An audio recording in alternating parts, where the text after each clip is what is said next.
Alhamdulillah wassalatu wassalamu ala Rasulillah Sayyidina wa Maulana Muhammad ibni Abdillah wa ala alihi wa sahbihi wa man da'a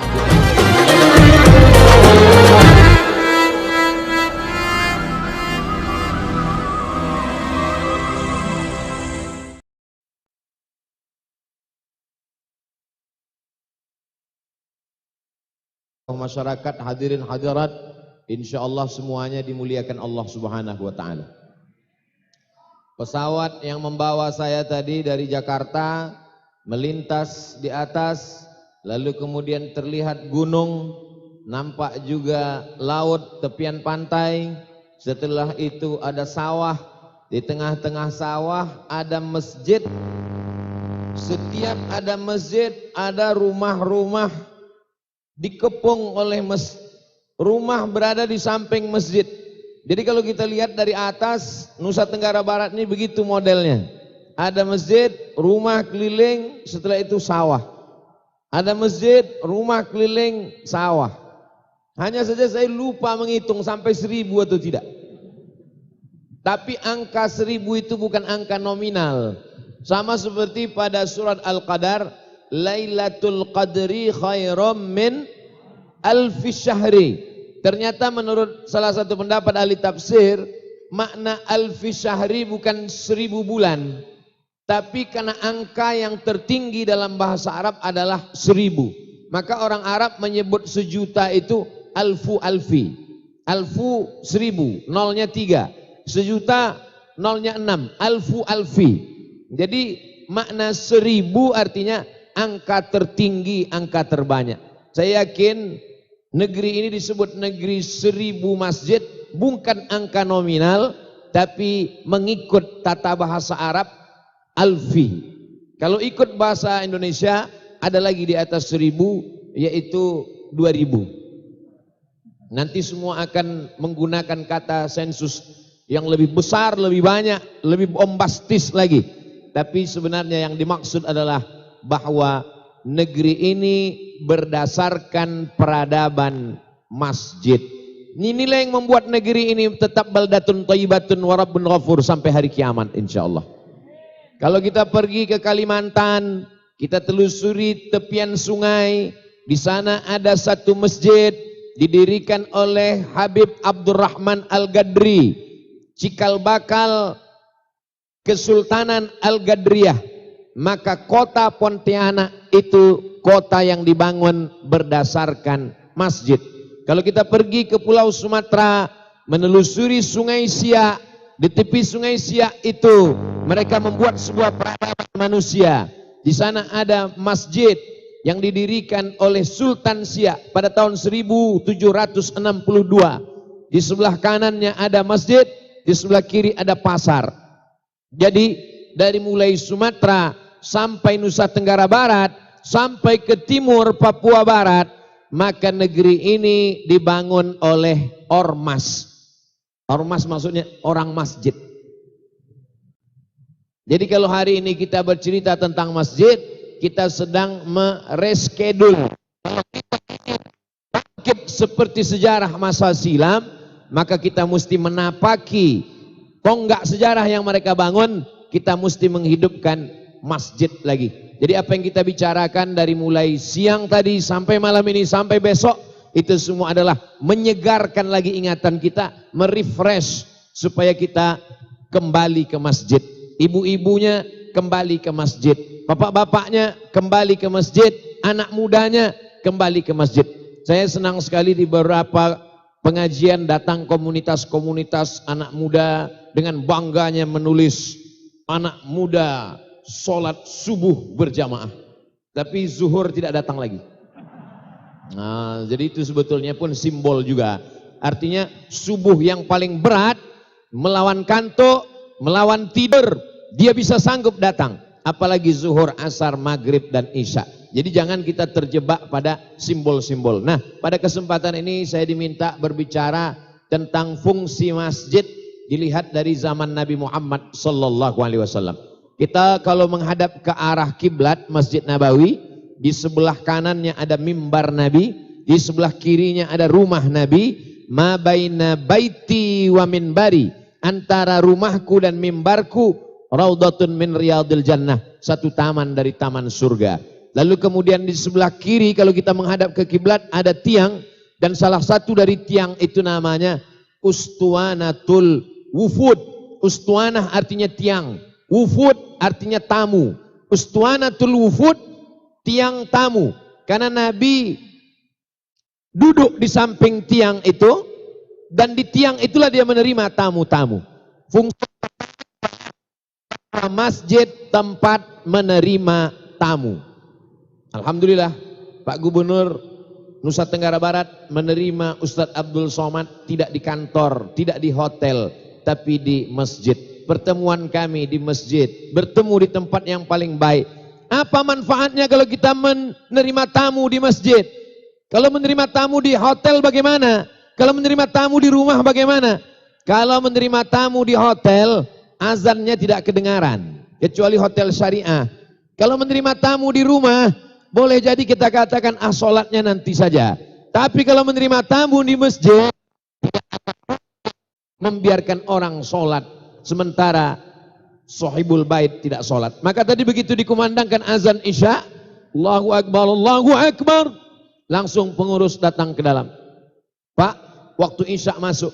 Pak Gubernur pun langsung sholat isya berjamaah bersama dengan jamaah yang ada. Tapi tamunya tidak ikut sholat. Ustaz Somad kok enggak sholat? Saya musafir. Begitulah Nabi mengajarkan menerima tamu di masjid. Jadi bukan maksud saya nanti semua tamu datang, enggak. Di sekitar areal masjid. Ternyata di belakang masjid ini amat sangat representatif, bisa menerima tamu siapa saja pun yang datang, sehingga ketika azan dikumandangkan tidak akan mungkin dibiarkan orang sholat berjamaah. Jadi kalau ada orang membangun masjid besar, megah, mewah, cantik, ini adalah ingin menghidupkan lagi masjid. Jangan sampai masjid ini hanya sebagai tempat ritual semata. Selesai sholat hilang. Orang menerima tamu di kafe, menerima tamu di karaoke, menerima tamu di diskotik, lupa kepada Allah Subhanahu wa taala. Di mana menerima tamu? Di masjid. Sehingga Nabi SAW ketika datang orang dari Najran, dia pun menerima tamu di Masjid Nabawi. Pada tahun ke-8 Hijrah, Nabi membebaskan kota Makkah Al-Mukarramah.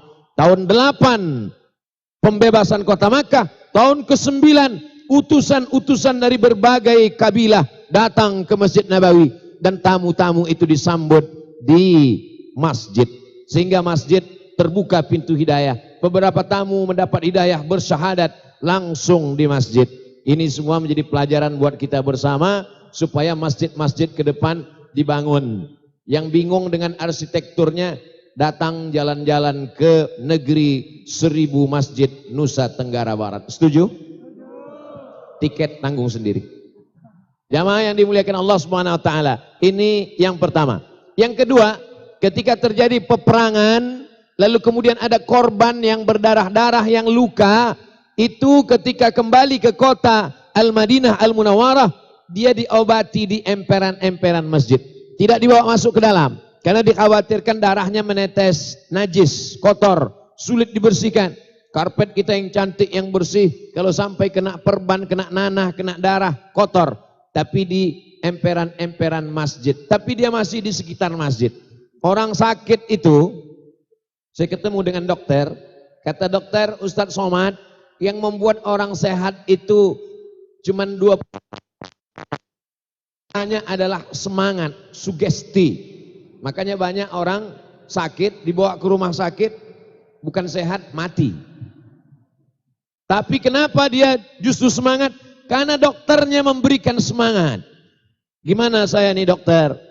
Nampaknya saya ini sudah mau mati. Tenang Pak, Bapak insya Allah sehat. Makanya kita kalau mengunjungi orang sakit jangan terlalu jujur. Ini kadang kita banyak mengunjungi orang sakit pasti tanya, gimana keadaan saya Pak Ustadz? Kalau saya lihat-lihat nampaknya kamu ini tak sampai hari Jumat udah selesai ini. Tidak seperti itu. Kita bangkitkan semangatnya. Saya ini sudah divonis Pak Ustadz. Nampaknya umur saya tak sampai 6 bulan. Tenang, justru yang memponis itu 3 bulan lagi boleh mati. Berapa banyak orang yang diponis mati tak mati-mati. Kawan saya, sahabat saya, diponis mau mati. Doanya cuma satu, istrinya sedang mengandung. Ya Allah, aku tak minta banyak. Kalaupun kau cabut nyawaku, biarlah aku sempat melihat anakku ini lahir ya Allah. Lalu saya tanya, anakmu sudah lahir? Udah 4 tahun, tak mati-mati. Jadi bangkitkan semangat, ceritakan itu. Dan orang kalau dia berada di samping masjid, maka dia insya Allah akan sehat. Jadi ada buku yang ditulis oleh Syekh Mustafa As-Sibai, seorang berkewarganegaraan Suriah, mendapat gelar doktor dari Al-Azhar, menulis disertasi judulnya As-Sunnah wa Makanatuha fit Tasyri'il Islami. Lalu kemudian bukunya bestseller, bagus sekali untuk membantah orang yang ingkar sunnah. Dan dia menulis salah satu buku judulnya Min Rawa'i Hadaratina. Di antara kehebatan peradaban Islam, di antaranya adalah di samping masjid dibangun klinik gratis. Jadi cikal bakalnya zaman dulu ketika peperangan, korban-korban perang yang berdarah, yang sakit, kena tombak, kena pedang, kena anak panah, itu diobati di persekitaran masjid. Konteksnya kekinian, dibuatkan klinik, klinik gigi, klinik bersalin, pemeriksaan ibu hamil, check up, medical check up. Sehingga kalau ada dokter-dokter kita tidak minta duit dia. Pak dokter, kasih waktu Anda 1 jam saja untuk praktek gratis di masjid kita. Kalau dia mau kasih duit, kita pun tidak menolaknya. Ada rekening khusus. Jadi ada orang-orang yang mungkin ngasih duit berat. Saya kalau ngasih duit saya tidak bisa, kata dia. Tapi kalau untuk ngasih 1 jam gratis praktek, oke. Berapa banyak jamaah kita? Jadi kadang kita ini tidak memberikan pelayanan yang terbaik. Ada orang-orang yang sebenarnya mereka bisa memberikan dari kerjanya. Dokter, perawat, bidan, konsultasi kesehatan. Ini semua bisa dilakukan di daerah masjid. Begitu banyak ruangan-ruangan kosong, maka disediakan konsultasi kesehatan gratis. Rehabilitasi narkoba di sekitar masjid. Sehingga ketika azan berkumandang, Al-Quran dibacakan, tenang hatinya. Suara Al-Quran masuk ke tempat-tempat ruang-ruang itu. Ruang penerimaan tamu, ruang medical check up, ruang kesehatan, ruang klinik gigi, ruang bersalin. Ada seorang suami mengantar istrinya. Dia tidak pernah sholat. Tapi mau tidak mau, suka tak suka, dia antar istrinya. Melihat orang sholat, terbuka pintu hidayah. Mau tidak mau, suka tak suka, datang dokter mengatakan, SPOG, spesialis objin. Istrinya silakan masuk Pak. Mau diperiksa, Bapak kok nggak sholat? Malu dia. Akhirnya dia ke masjid, dia sholat. Rupanya tidak berwudu. Saking tak pernahnya sholat, akhirnya mengikut saja. Tidak apa-apa pada tahap awal. Bulan depan dia periksa lagi. Dia sudah siap dengan wudunya. Bulan depan dia akan bawa istrinya lagi periksa. Jadi perlahan-lahan, kalau kita buat ini yang dilakukan zaman dulu, maka ini masjid amat sangat berkualitas. Yang ketiga adalah Nabi Muhammad SAW ketika mendamaikan orang yang berkonflik, itu didamaikan di masjid. Wattaqullaha alladzi tasaaluna bihi wal arham, menyambung silaturahim. Ada orang yang berkelahi, di mana dia didamaikan? Di masjid. Hari ini orang didamaikan, disediakan 1 keyboard, nyanyi karaoke 3 lagu, berdamai. Sudah dangdut, tak juga damai. Sudah rock, tak juga damai. Masuk metal, keluarnya kesetanan. Karena tidak ada kelembutan hati. Maka di mana dia didamaikan? Di masjid. Sebelum masuk masjid dia berwuduk dulu. Selesai berwuduk dia masuk salat sunat tahiyatul masjid. Setelah tahiyatul masjid kebetulan pagi dia salat duha. Kebetulan malam dia bisa salat sunat hajat, salat sunat taubat. Terbuka pintu hatinya, didamaikan orang di dalam masjid. Masjid tempat berdamainya orang berkonflik. Tapi sekarang banyak juga orang yang di luar masjid tidak berkelahi, masuk masjid malah berkonflik. Gara-gara usolli tidak usolli, gara-gara kunut jahar dengan bismillah sir, dan lain sebagainya. Ini tidak mengerti masalah khilafiyah. Yang kita maksudkan adalah orang yang berkonflik masalah dunia di luar masjid, lalu kemudian masuk dia ke masjid, menemukan ketenangan. Di kantornya panas, di tempat kerjanya banyak masalah, di rumahnya banyak masalah, di jalan dia kena razia. Dia mencari ketenangan di masjid, maka orang didamaikan di dalam masjid. Poin yang keempat, Nabi SAW tidak hanya membuat masjid, tapi juga ada baitul mal. Jadi kalau ada baitullah, masjid, ada baitul mal, tempat harta. Baitullah, tempat berzikir mengingat Allah. Baitul mal, tempat berkumpulnya harta. Maka baitul mal itu juga di daerah sekitar masjid. Sekarang kita melihat ada kantor Basnas, Badan Amil Zakat Nasional, biasanya di daerah masjid. Sehingga datang orang membayar zakatnya, didoakan. Barakallahu laka fima a'taita. Semoga Allah memberikan berkah atas zakat yang kau berikan. Berkumandang suara azan. Hayya 'alas shalah. Maka dia pun segera ke masjid, pengurusnya pun ikut ke masjid, didoakan, tumbuh rezekinya, bangkit semangat entrepreneurship-nya. Maka ini amat sangat baik. Yang sudah melaksanakan, alhamdulillah. Yang belum membuat, karena zaman dulu baitul mal itu isinya 6, 7 bahkan. Zakat, wakaf, infak, sedekah, wasiat, hibah, ghanimah. Yang sekarang yang ke-7 mungkin tidak ada ghanimah, harta rampasan perang. Tapi zakat ada, wasiat ada, infak ada, wakaf ada. Pegawai-pegawai membayar zakat. Di mana dia membayar? Mungkin tidak pernah ke masjid selama ini.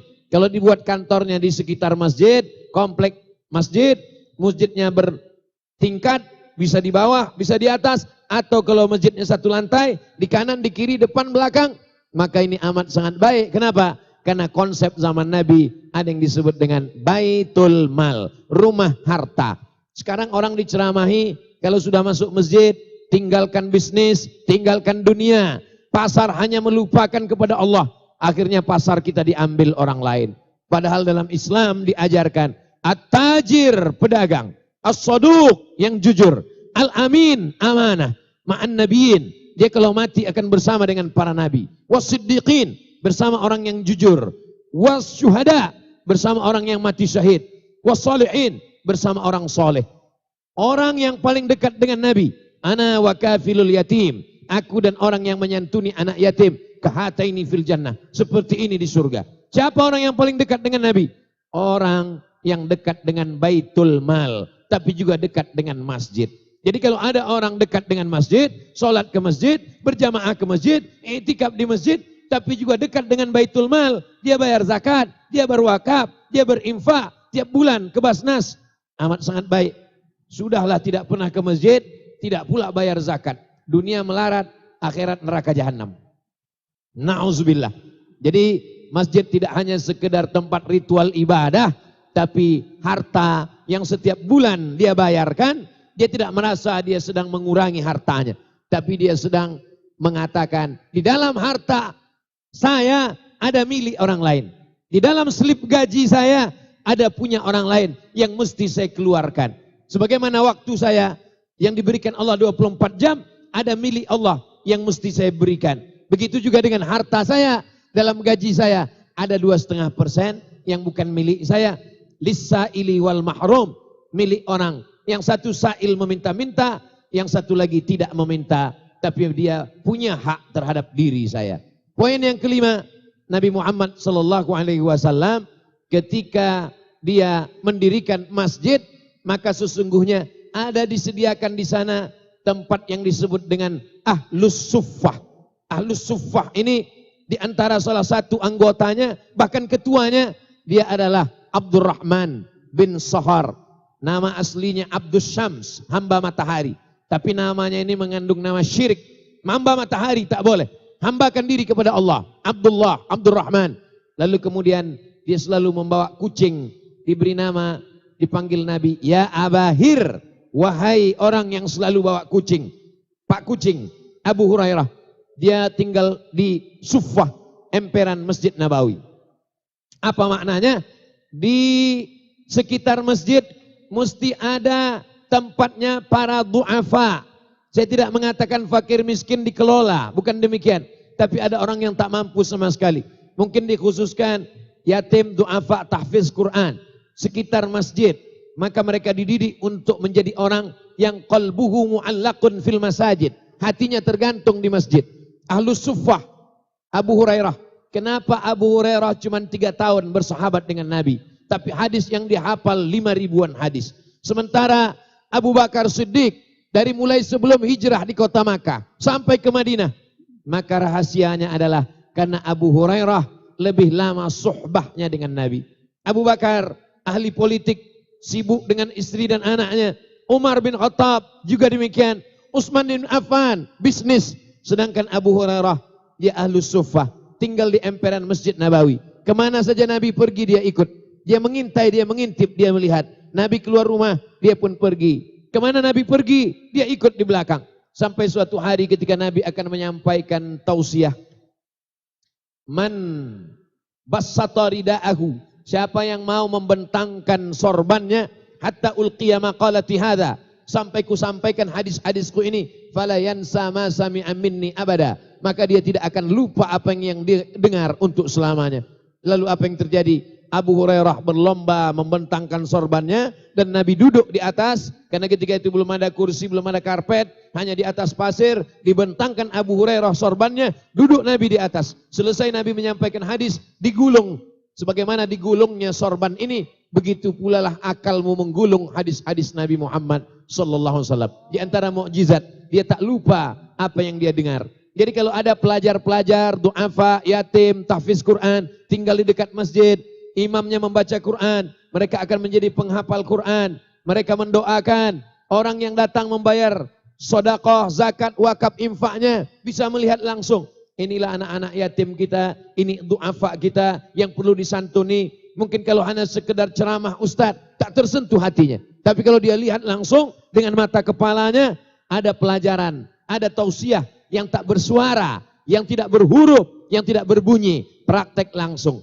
Jadi apa yang terjadi pada zaman Nabi, Nabi tidak mengurutkannya nomor 1, 2, 3, 4, 5, tidak. Tapi kita mengambil pelajaran-pelajaran. Afala ta'qilun? Kenapa tidak gunakan akal untuk mengambil pelajaran yang dibawa dalam kehidupan Nabi Muhammad sallallahu alaihi wasallam. Poin yang ke-6. Dulu itu qisas, potong tangan, pancung kepala itu di samping Masjidil Haram. Sampai akhirnya terjadi perluasan masjid, masyarakat semakin ramai, dipindahkan ke Jeddah. Di Masjid Qisas dekat Corniche di Jeddah. Saya sendiri menyaksikan, melihat dengan mata kepala sendiri, 3 orang yang dipancung, 1 dari Pakistan karena membawa narkoba, yang 1 lagi dari Nigeria membawa narkoba, yang terakhir nomor 3 orang Saudi Arabia karena membunuh. Selesai melihat pancung 3 kepala putus, 2 kepala, yang terakhir itu tidak jadi dipotong karena keluarganya memaafkan. Dia sudah jatuh, mau dipotong jatuh, akhirnya keluarga memaafkan. Jadi nanti mana tahu ada orang mau dipotong, pura-pura aja jatuh biar dimaafkan. Lalu kemudian dilepaskan. Selesai itu saya pun naik taksi pulang ke hotel, lalu ditanya sama supir seksi orang Yaman. Dari mana? Saya tadi dari melihat Qisas, pancung kepala. Saya sudah 10 tahun tinggal di sini, sekalipun belum pernah melihat, kata dia. Kami karena kebetulan saja melihat banyak mobil polisi di samping masjid. Dulu itu aslinya di samping Masjid Nabawi. Kenapa? Karena hukum ini mesti dilihat oleh orang banyak. La ta'khuzkum ra'fatun.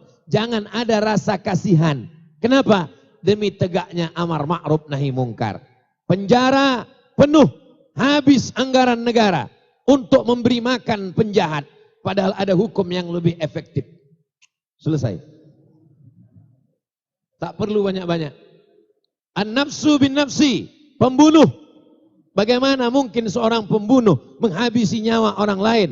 Diberikan tidur, diberikan makan, diberikan nyaman. Orang bayar pajak hanya untuk mengasih makan pembunuh. Na'udzubillah. Maka dalam Islam, la yahillu damu mri'im muslim illa bi ihda thalath.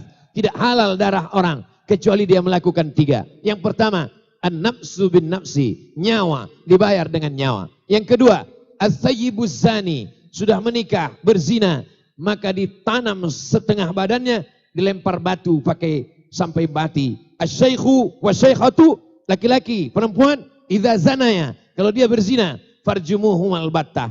Yang ketiga, at-tariku lidinihi al-mufariqu lil jamaah. Orang yang murtad meninggalkan agama, pengkhianat, maka hukumnya adalah hukuman mati. Di mana hukuman mati dilaksanakan? Di samping masjid.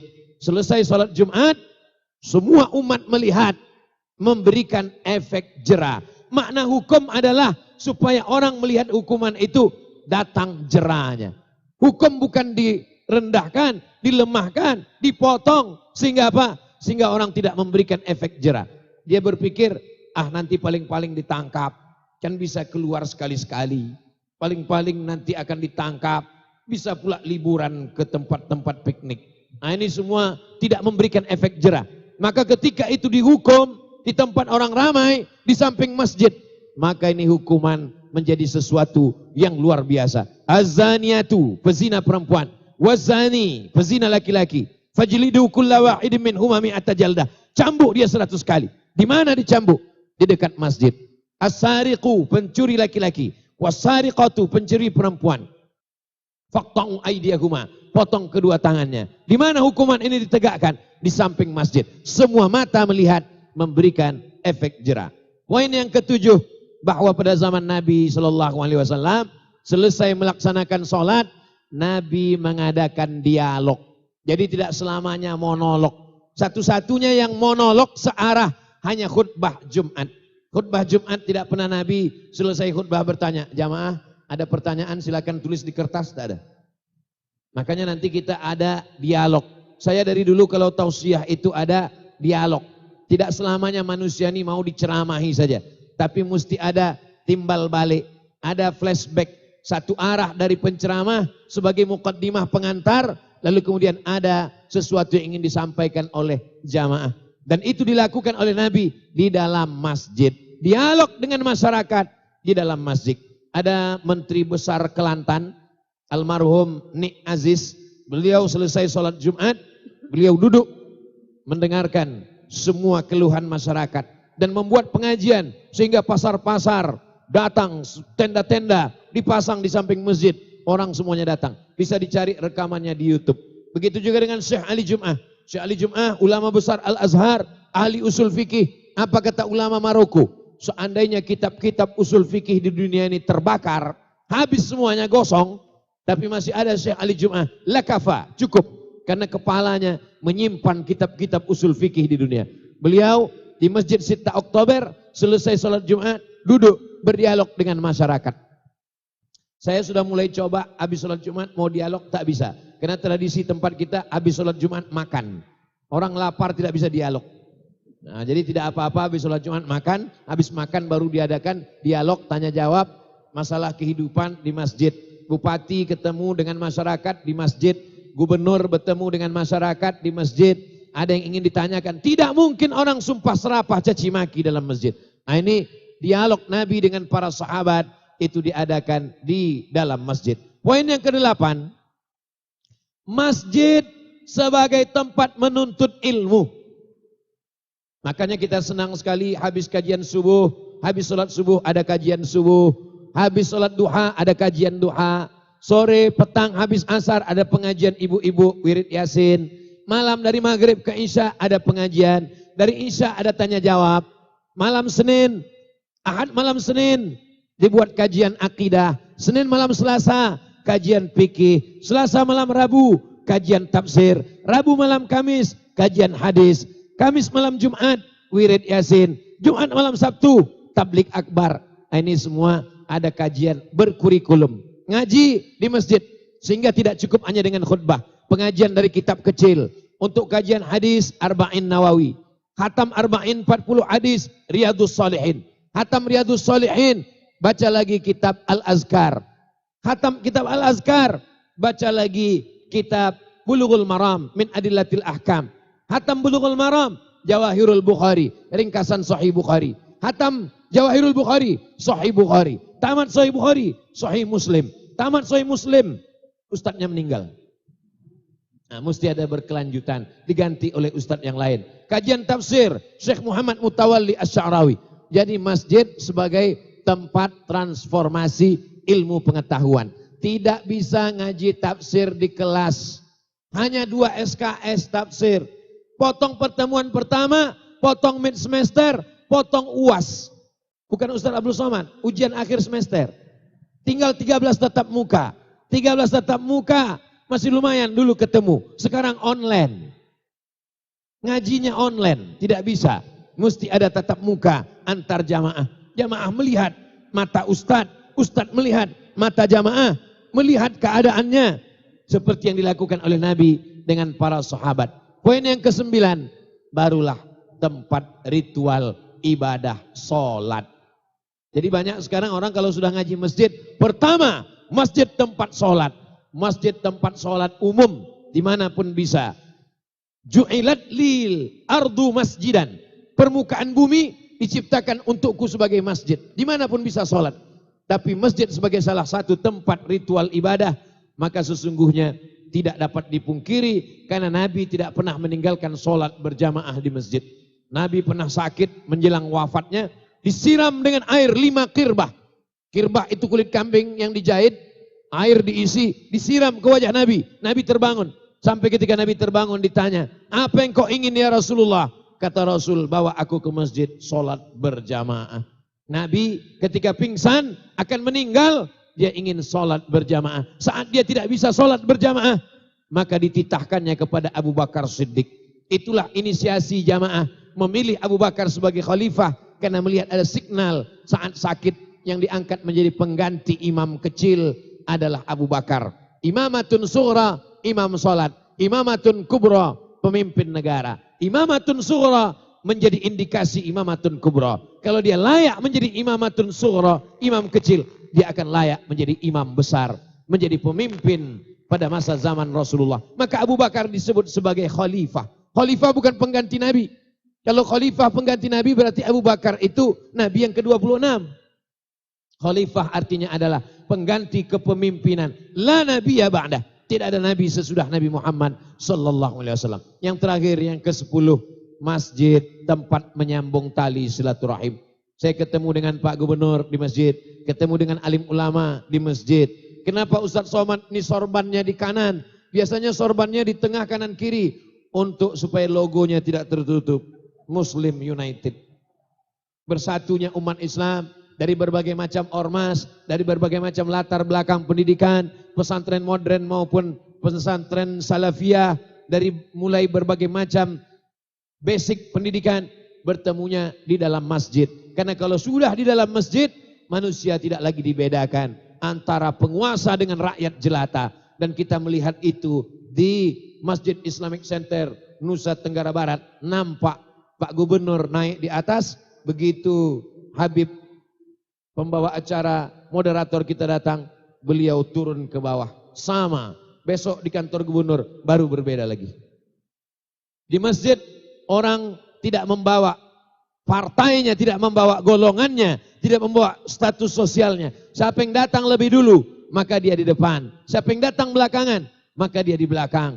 Siapa yang tinggi jabatannya, siapa yang rendah, semuanya sama. Itu bisa kita lihat di masjid. Kalau masjid bisa menampilkan itu, maka kita menampilkan Islam. Barulah orang-orang di luar Islam akan melihat pelajaran. Oh, ternyata orang Islam begitu. Rata di hadapan Allah Subhanahu wa taala. Wa annal masajida lillah, masjid milik Allah Subhanahu wa taala. Itulah 10 poin yang dapat saya sampaikan pada kesempatan kali ini. Saya yakin jamaah tidak ingat semuanya. Jangankan jamaah, saya aja pun kalau disuruh ngulang enggak bisa berurutan lagi. Tapi alhamdulillah Allah Maha Kasih Maha Sayang, dia kirim produk Jepang untuk mengingatkan kita. Itulah kamera-kamera yang merekam itu semua. Semua ini direkam, yang tidak bisa melihat, yang lupa, tidak ingat, bisa ditonton ulang di channel Ustadz Abdul Somad Official. Subscribe, like, share, and comment. 10 poin. Allahu Akbar, Allahu Akbar, Allahu Akbar. Saya kembalikan ke Habib Ja'far. Terima kasih. Wassalamualaikum warahmatullahi wabarakatuh. Waalaikumsalam warahmatullahi wabarakatuh. Jazakumullahu khairan. Ustadz Abdul Somad sudah menyampaikan materi yang sangat luar biasa tentang 10 fungsi masjid. Nanti yang bisa menjawab akan dapat door prize ya, dapat door. Oh, udah ada. Oh, kita sebelum masuk ke sesi berikutnya, kita akan ada sesi tanya jawab. Sudah ada beberapa kertas. Silahkan bisa dibawa naik untuk dijawab oleh Al-Mukarram Ustadz Abdul Somad. Kepada beliau kami persilahkan Ustadz.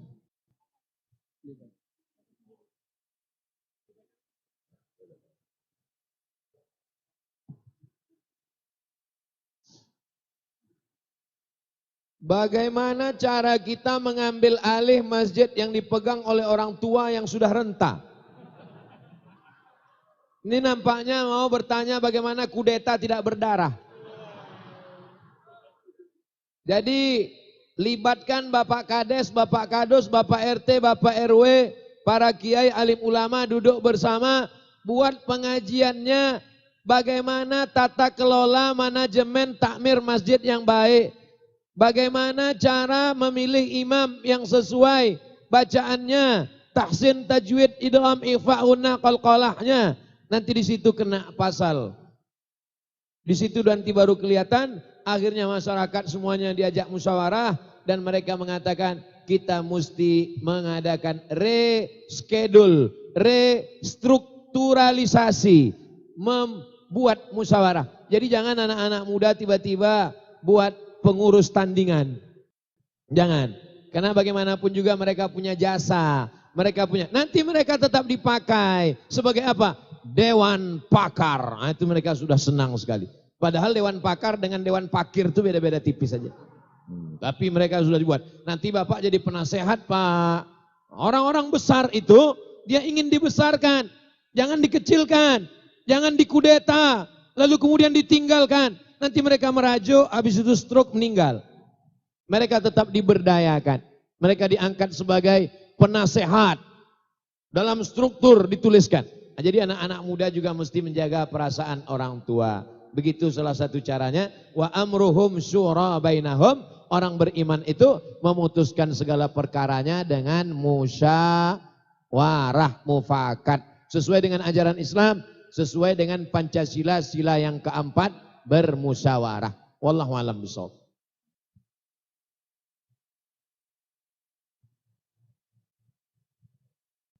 Mana yang diutamakan dalam waktu yang sama antara sholat sunat atau mengikuti majelis taklim? Idza dakhala ahadukumul masjid, kalau kamu masuk masjid, fala yajlis, jangan duduk hatta yusolli rak'ataini, salat sunat 2 rakaat. Nabi sedang khutbah. Tiba-tiba masuk orang. Apakah Nabi diam? Kata Nabi, qum, fasalli rak'ataini. Tegak, salat 2 rakaat.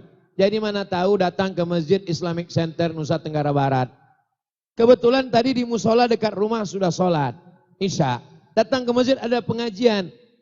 Apakah langsung ikut pengajian atau salat sunat? Sholat sunat dulu, tapi ayatnya pendek. Jangan udah terlambat sholat sunat, rakaat pertama Yasin. Begitu salam, Ustadz pulang. Datang, iftitahnya pendek saja. Allahu Akbar kabira, alhamdulillah katsira, subhanallah bukrata wa asila, al-fatihah, lalu kemudian inna a'taina, wal asri, salam. Tetap, dua-duanya dapat. Pengajiannya dapat, lalu kemudian sholat sunatnya juga dapat. Wallahu a'lam bishawab. Bagaimana hukum mengambil barang majikan yang sangat pelit,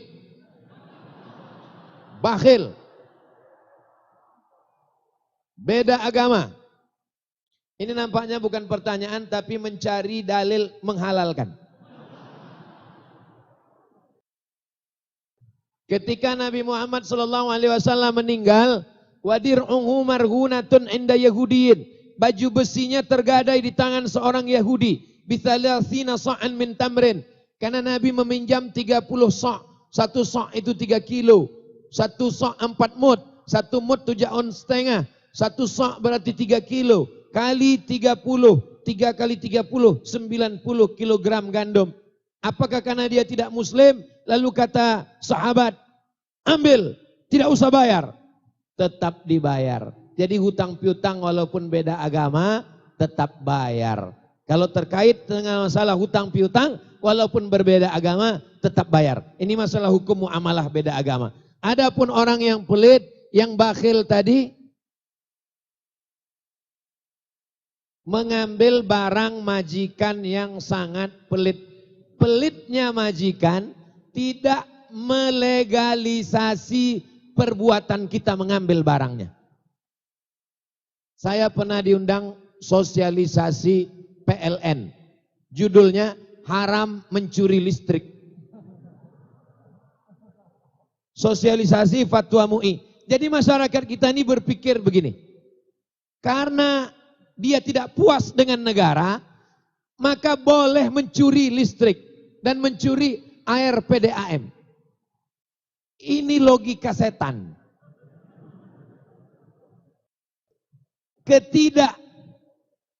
Ketidakdermawanan, kebakhilan majikan tidak serta-merta membenarkan kita untuk mencuri barangnya.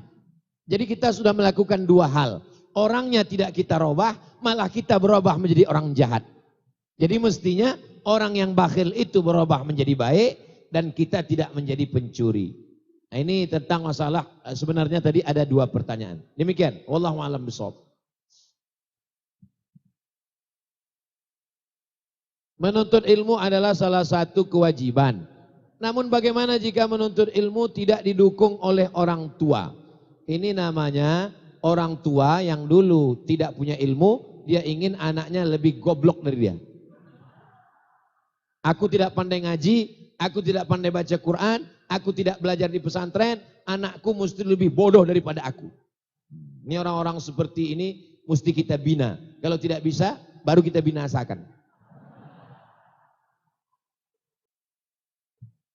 Apakah menuntut ilmu itu masih menjadi kewajiban? Wa in jahadaka, kalau kedua orang tuamu memaksamu ala an tusyrika bi, mempersekutukan aku, ma laisa laka bihi ilmun, engkau tidak ada ilmu di sana, fala tuti'huma, tidak boleh melawan orang tua. Tapi tidak boleh patuh kepada orang tua kalau menyebabkan maksiat kepada Allah Subhanahu wa taala. Orang tua yang kufur, yang fasik, yang jahil tidak boleh dipatuhi. Tapi ayat itu masih koma, baca ujungnya. Wa sahibhuma fid dunya ma'rufa, tetaplah bergaul, berinteraksi sosial dengan baik. Jadi orang tua yang kejam jangan ikut pengajian. Apalagi kalau ustadznya Abdul Somad. Jangan dilawan. Karena kalau dilawan nanti tetap menjadi anak durhaka. Tapi diam-diam beri dia pengertian. Orang tua itu tetap ada orang yang dia tokohkan. Ada atasannya kalau dia masih aktif kerja. Ada orang yang dia hormati. Ada tokoh masyarakat yang dia segani. Ada ustadz yang dia idolakan. Jadi sampaikan pesan-pesan itu, pesannya punya anak, tapi melalui lisan orang lain. Mudah-mudahan orang tuanya berubah. Ad-du'a silahul mu'min. Doa senjata orang tua. Ya Allah, orang tua yang tidak mengizinkan anaknya belajar, mudah-mudahan setelah pengajian ini terbuka pintu hatinya. Diizinkannya anaknya belajar. Dan anak-anak mesti memberikan pengertian pada orang tua. Anak-anak tidak pernah dewasa di depan orang tua. Jangan mentang-mentang udah pengajian, ikut Muslim United, lalu pulang dari sini, orang tuanya dipanggil. Ayah, ibu, sini. Ya ayyuhalladzina kafaru. Tidak bisa begitu. Orang tua itu diberikan contoh suri tauladan. Sampai akhirnya mereka berpikir, dulu anakku ini sebelum ngaji kasar, setelah ngaji lembut. Dulu anakku sebelum ngaji nggak pernah bawa makanan, setelah ngaji akhirnya lisanul hal afsah min lisanil maqal. Perbuatan lebih menyentuh daripada ucapan. Seringkali ucapan kita malah terbantahkan karena perbuatan.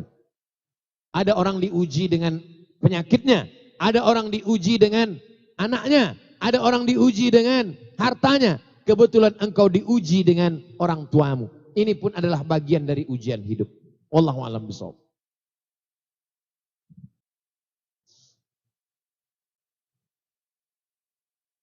Bagaimana cara cepat untuk membersihkan hati dari penyakit hati seperti sombong, riya dan lain-lain? Kita bahas satu aja dulu, banyak betul nih penyakit.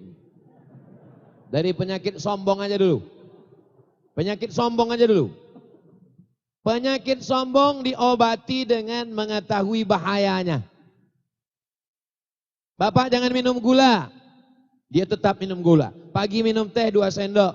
Siang minum kopi 2 sendok. Malam minum susu 2 sendok. Kenapa dia tidak berhenti minum gula? Karena dia tidak tahu bahaya gula. Tapi kalau dia tahu bahaya gula, nanti kalau minum gula, nanti gulanya naik, menjadi diabetes, nanti kakinya diamputasi, nanti darahnya tidak sampai ke ujung tangan. nanti jari jemarinya kesemutan. Kalau sudah tahu bahayanya, dia takut. Dikasih air putih, waktu dikasih minum teh, haram. Apa bahaya sombong?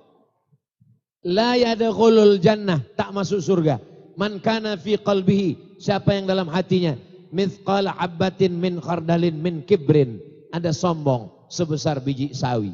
Ustadz kalau sombong tidak masuk surga.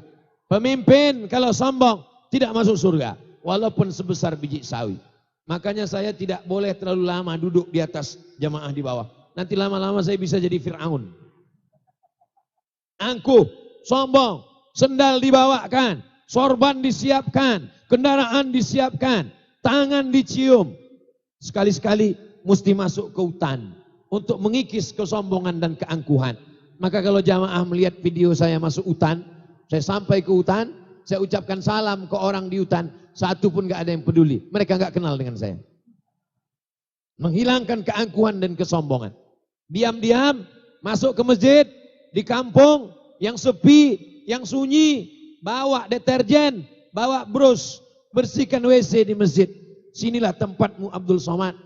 Mungkin tanganmu yang selama ini dicium orang, dimuliakan orang, cium bolak-balik, auto reverse. Ini tempatnya. Mengikis keangkuhan kesombongan. Tapi kita di dalam itu sendirian. Jangan kameranya dihidupkan. Ini banyak juga orang. Hai guys. Bagaimana menghilangkan sombong kita? Hari ini kita tidak punya privasi lagi. Semuanya menjadi konten. Makannya konten, tidurnya konten, sholatnya konten. Ceramah saya ini sudah tak ada pahalanya lagi. Sudah dihabiskan oleh 3 kelompok. Viewer, follower, subscriber. Mesti ada waktu khusus berdua dengan Allah Subhanahu wa ta'ala. Untuk menghilangkan keangkuhan dan kesombongan. Sering-sering ke panti jompo. Untuk melihat gambar kita 30 tahun yang akan datang. Hari ini Abdul Somad 44 tahun. Walaupun kelihatannya seperti 24 tahun. Mesti jalan-jalan ke panti. Nanti umur kau 74. Kau akan menggigil Abdul Somad. Hilangkan keangkuhan dan kesombonganmu. Mesti mendengar berita orang sakit. Tabrakan. Lumpuh. Meninggal. Betapa kita masih diberikan Allah kesempatan untuk hidup beramal soleh. Sering-sering ke rumah sakit. Saya dalam 1 bulan mesti melihat jenazah masuk ke liang lahat. Karena saya tidak ada lagi yang menasihati saya. Tak ada orang menceramahi saya. Datang saya ke masjid, mau dengar khutbah, dilihat sama pengurus. Karena ada Ustaz Abdul Somad, maka khotib berubah hari ini. Maka saya mesti datang ke liang lahat untuk melihat bagaimana jenazah di dalam. Hai Abdul Somad, jamaah ramai. Tapi nanti kalau sampai masanya mati, kau akan masuk sendirian. Menasihati diri kita. Diciptakan dari tanah, berjalan di atas tanah, akan masuk ke lubang tanah, dimakan cacing tanah. Apa yang disombongkan? Apa yang dianggungkan? Kalau dilihat gambar, dilihat video, dilihat iklan, kita merasa diri kita besar, hebat, kau paling tinggi, kau paling berkuasa, kau paling berjaya, kau paling populer, kau paling hebat. Setan selalu membisikkan itu. Ingat, iblis keluar dari sorga bukan karena syirik. Iblis keluar dari sorga bukan karena digoda setan. Karena semua setan anak buahnya. Iblis keluar dari sorga karena sombong. Ma mana'aka alla tasjuda li Adam. Apa yang membuatmu tidak mau sujud kepada Adam? Apa kata iblis? Khalaqtani min nar. Aku dari api. Wa khalaqtahu min tin. Dia dari tanah. Ana khairum minhu. Aku lebih baik daripada diri dia. Jadi siapapun yang merasa dirinya lebih baik, maka sesungguhnya dia titisan iblis. Na'udzubillah. Bagaimana dengan non-muslim yang masuk masjid? Apa hukumnya? Menurut 4 mazhab maupun menurut sejarah. Buka tafsir Ibnu Katsir. Nama tafsirnya tafsir Al-Quranil Azim. Nama penulisnya Imam Abul Fida Ismail Ibni Katsir. Dalam mukaddimah surat Ali Imran. Ali Imran, keluarga Imran.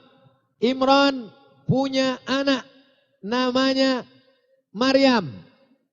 Imran punya istri namanya Hannah. Hannah dengan Imran menikah, lahir anak perempuan namanya Maryam. Maryam punya anak namanya Isa. Keluarga kecil ini disebut dengan Ali Imran. Ali Imran, kronologis sebab turunnya surat Ali Imran, datang orang Kristen Najran dari kota Najran, perbatasan Yaman dengan Saudi Arabia. Mereka ingin bertanya tentang status Nabi Isa. Apakah Isa itu anak Tuhan? Apakah Isa itu Tuhan? Maka turunlah surat Ali Imran. Ada 2 surat khusus tentang Isa. Yang pertama surat Ali Imran, yang satu lagi surat Maryam setelah surat Al-Kahfi. Seandainya Al-Quran itu buatan Nabi Muhammad, tentu 2 surat yang keluar. Pertama surat Ali Abdullah. Yang kedua surat Fatimah, surat Khadijah, surat Aminah. Inti menunjukkan Yasin wal Qur'anil Hakim innaka laminal mursalin ala siratim mustaqim tanzilal azizir rahim. Al-Quran datang dari Allah subhanahu wa ta'ala. Pada saat orang Kristen Ortodok Timur Najran datang ke Madinah, mereka masuk ke Masjid Nabawi. Itulah dalil non-muslim boleh masuk ke masjid. Makanya ketika datang dulu Obama datang ke Masjid Istiqlal, disambut oleh imam besar Profesor Dr. Ali Mustafa Yaakob. Tapi tetap dibuat ada etika masuk masjid. Supaya jangan nanti turis-turis masuk ke Masjid Islamic Center pakai baju you can see. You kamu can bisa see melihat. You can see kamu bisa melihat ketiak saya. Coba pergi ke Malaysia di komplek perkantoran, maka di situ ada masjid dan dibuat khusus pagar. Dibuatkan pagarnya dari pintu depan letter U. Turis-turis non-muslim hanya boleh di lingkungan itu saja dan dikasih pakai jubah yang penutup kepala. Jubahnya sekaligus tutup kepala sampai ke bawah. Jadi turis-turis sebelum masuk dikasih jubah itu, baru dia masuk ke dalam. Saya hampir juga dikasih jubah itu, disangka mereka saya turis. Nanti kalau ada turis mau melihat bagaimana cantiknya Masjid Islamic Center Nusa Tenggara Barat, mereka mau berdecak kagum melihat bangunannya yang cantik, yang megah, maka dikasih letter U, mereka boleh masuk, dikasih pagar dan di pintu dikasih baju khusus supaya jubah seperti jubah Maroko yang tertutup kepalanya, supaya tidak perlu lagi kita kasih jilbab sampai ke bawah, supaya dia menutup aurat. Ada syarat dan ketentuan berlaku. Wallahu a'lam bishawab. Terakhir, Masya Allah. Itu banyak lagi. Amalan apa untuk mendatangkan jodoh?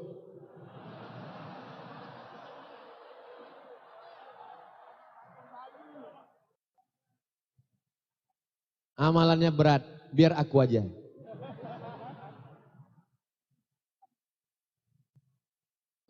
Amalan apa untuk mendatangkan jodoh? Jodoh itu rezeki apa tidak rezeki? Rezeki. Rezeki itu sudah dijamin Allah atau tidak dijamin? Lalu kenapa risau? Rezeki masuk dalam makan, minuman, masuk dalam nyawa, usia. Wa ma min dabbatin fil ardi illa 'ala Allah rizquha. Semua yang melata di atas muka bumi ini sudah dijamin Allah rezekinya. Innama amruhu idza arada syir, berarti dia kelompok. Kita tidak Jabariyah, tidak Qadariyah, tidak Mu'tazilah. Kita adalah Ahlus Sunnah wal Jatuh. Jadi jangan anak-anak muda nanti pas ditanya, kau kenapa belum nikah-nikah? Serahkan pada Allah. Mesti ada usaha untuk ta'aruf, untuk kenalan. Yang belum punya jodoh, datangi Habib Ja'far. Beliau banyak punya stok. Banyak jamaah. Beliau khusus jamaah anak muda. Banyak anak-anak muda yang bisa. Kalau saya ada, tapi yang tua-tua aja. Pertanyaan terakhir. Kenapa Habib Rizik Syihab itu sangat keras dalam berdakwah. Keras tidak keras itu tergantung kata siapa. Jadi ada orang amar ma'ruf. Ja'far, barakallahu fikum. Jazakumullahu khairan katsira, ahsanal jaza kepada gurunda kita Tuan Guru Ustadz Abdul Somad atas materinya yang sangat luar biasa. Berikut jawaban-jawaban beliau yang semuanya jelas insyaallah. Kemudian kita minta kepada Ustadz Abdul Somad untuk menutup majelisnya dengan ini supaya masyarakat kita, semoga anak-anak muda istiqomah iman dan Islam. Pemimpin kita dijauhkan dari sifat khianat, didekatkan kepada amanah. amin. Yang belum ketemu jodoh, ditemukan jodoh yang soleh dan solihah. Amin. Yang belum punya anak, diberikan anak yang soleh penghafal Quran. Amin. Yang rezekinya masih jauh, didekatkan Allah Subhanahu Wa Taala. Amin. Yang dililit utang, dilepaskan dari segala utang piutang. Amin. Dengan kemuliaan surah Al-Fatihah. A'udzubillahi minasyaitonirrajim. Bismillahirrahmanirrahim. Alhamdulillahirabbil alamin. Ar-Rahmanir-Rahim. Maliki yaumiddin. Iyyaka na'budu wa iyyaka nasta'in. Ihdinas siratal mustaqim. Siratal ladzina an'amta 'alaihim ghairil maghdubi 'alaihim